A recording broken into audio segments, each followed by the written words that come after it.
Friends, कैसे हैं आप लोग? आई होप सब ठीक होंगे। तो आज हम करने जा रहे हैं effect of shift in demand and supply on equilibrium price and quantity. ठीक है, बेसिकली चेन इफेक्ट होता क्या है वो आज हम पढ़ेंगे। और इसमें क्या होता है कि चेन इफेक्ट का डिमांड शिफ्ट पे क्या असर होता है जब इक्विलिब्रियम प्राइस और क्वांटिटी, मतलब chain effect on off demand shifts on equilibrium price and quantity. ठीक है, सो बेसिकली इसमें ये है कि जब डिमांड शिफ्ट होती है या सप्लाई शिफ्ट होती है तो उसका चेन इफेक्ट क्या आता है इक्विलिब्रियम प्राइस एंड क्वांटिटी पे। चेन इफेक्ट का मतलब होता है कि मल्टीपल चीज़ें एक साथ होती है। मैं आपको बताता हूँ पढ़ के, आपको समझ में आएगा अभी।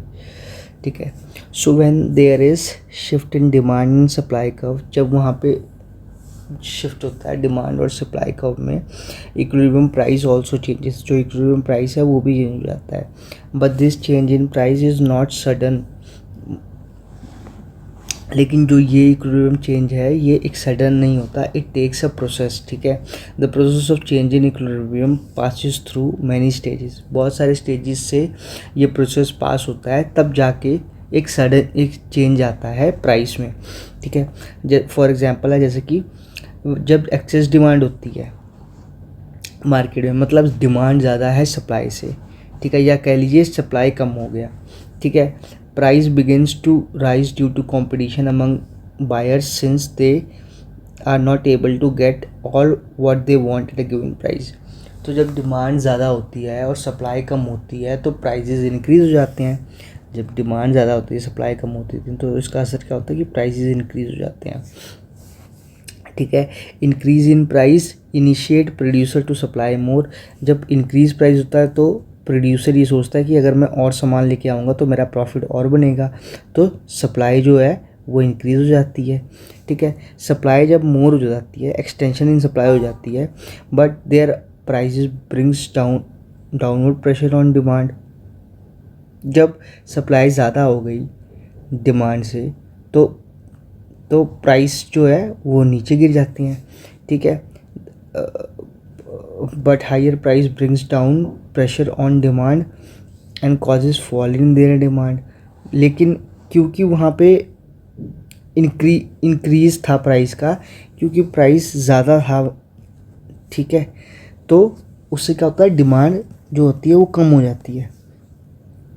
ठीक है, इसीलिए यहाँ लिखा हुआ है but the higher price brings downwards pressure on demand and causes fall in their demand, जिसका मतलब है कॉन्ट्रैक्शन इन डिमांड। तो this reaction of buyers and sellers leads to reduction in excess demand. ये जो चीज़ है इसने क्या किया, रिडक्शन इन डिमांड, मतलब प्रेशर जो था रिडक्शन उसको कम कर दिया। किस पे? डिमांड पे। मतलब डिमांड हो गई, गिर गई। क्यों गिर गई? क्योंकि प्राइस ज़्यादा बढ़ गया। और प्राइस ज़्यादा क्यों बढ़ा था? प्राइस ज़्यादा इसलिए बढ़ा था क्योंकि डिमांड तो थी वो ज़्यादा थी सप्लाई से। इसलिए प्रोड्यूसर ने सोचा कि मैं और सामान लाऊंगा तो मेरा प्रॉफिट मार्जिन और बढ़ेगा। तो मतलब जब प्राइस ज़्यादा रहता है तो जो वो सप्लाई होती है वो भी इंक्रीज़ होती है। आपको पता है कि नेगेटिव रिलेशन होता है डिमांड एंड प्राइस में, और पॉजिटिव रिलेशन होता है डिमांड सप्लाई प्राइस और सप्लाई में। ठीक है, अगर सप्लाई इंक्रीज़ हो रही है तो प्राइस भी इंक्रीज़, अगर प्राइस इंक्रीज़ हो रहा है तो सप्लाई भी इंक्रीज़ होगी, क्योंकि जिसका जो प्रॉफिट मार्जिन है प्रोड्यूसर वो रखना चाहता है अपने साथ। ठीक है, सो यहाँ क्या है, increase in price initiate producer to supply more, extension in supply, but higher price brings down pressure on demand, causes fall in their demand, contraction in demand. ठीक है, this reaction of buyers and sellers leads to reduction in excess demand. ये जो reaction है buyers और seller का, ये क्या lead करता है? रिडक्शन इन डिमांड, डिमांड को कम कर देता है। The price continue to rise till excess demand is wiped out and market demand and market supply becomes equal again at some new price. ठीक है, तो ये कह रहा है कि जो प्राइस कंटिन्यू राइज होता है टिल की एक्सेस डिमांड कम हो जाए, ख़त्म हो जाए, और मार्केट सप्लाई और मार्केट डिमांड इक्वल हो जाए एक नई प्राइस पे। ठीक है, ये होता है चेन इफेक्ट। तो इसमें हमें क्या समझ में आया? बेसिक सी बात है कि when there is shift in demands and supply curve the equilibrium price also change. जब डिमांड्स या सप्लाई कर्व में शिफ्ट होगा तो इक्विलिब्रियम प्राइस भी चेंज होगा। ठीक है, मैं अगर आपको ऐसे बताऊं ठीक है, ये सिंपल सी एक बात कह रहा है, ये चेन इफेक्ट एक सिंपल सी बात कह रहा है। वो कह रहा है, वो क्या कह रहा है, वो कह रहा है कि जब डिमांड या सप्लाई में कोई शिफ्ट होगा, ठीक है, कोई शिफ्ट होगा, तो इक्विलिब्रियम प्राइस वो भी चेंज होगा, ठीक है। लेकिन ये जो चेंज है ना, ये सडन नहीं होगा, ठीक है, एकदम से चेंज नहीं होगा, ठीक है। इसका एक प्रोसेस होगा जो कि कई स्टेजेस से निकलेगा। कैसा स्टेज? जैसे मान लीजिए इकोनॉमी में एक्सेस डिमांड है, यानी demand is greater than supply, ज़्यादा डिमांड है। ज़्यादा डिमांड का मतलब क्या है कि due to increase in demand और डिक्रीज इन सप्लाई, या तो डिमांड बढ़ गई है बहुत ज़्यादा, या सप्लाई, या तो जो सप्लाई है वही बहुत कम हो गया है, ठीक है। इससे क्या होता है? इससे होता है कि प्राइस इंक्रीज़ हो जाती हैं। प्राइस इंक्रीज़ हो गए, क्यों प्राइस इंक्रीज़ हुए? क्योंकि देखिए 10 आईफोन है मार्केट में और लेने के लिए 100 लोग हैं, तो जो आईफोन पहले 100 रुपये का बिक रहा था वही वो 1000 रुपये का बेचेगा अब, 10 गुना प्राइस लगा के, ठीक है। यही होता है ना, जो चीज़ दुनिया में कम होती है उसका प्राइस उतना ज़्यादा होता है। जैसे सोना हो गया, लोगों के पास कम है तो इसीलिए प्राइस बढ़ रहा है, ठीक है। सबके पास होता तो प्राइस उतना बढ़ता ही ना, ठीक है। सो ये क्या बोल रहा है कि नाउ, एक minute, now for example when excess demand due to increase in demand or decrease in supply, price begin to rise due to competition among the buyers,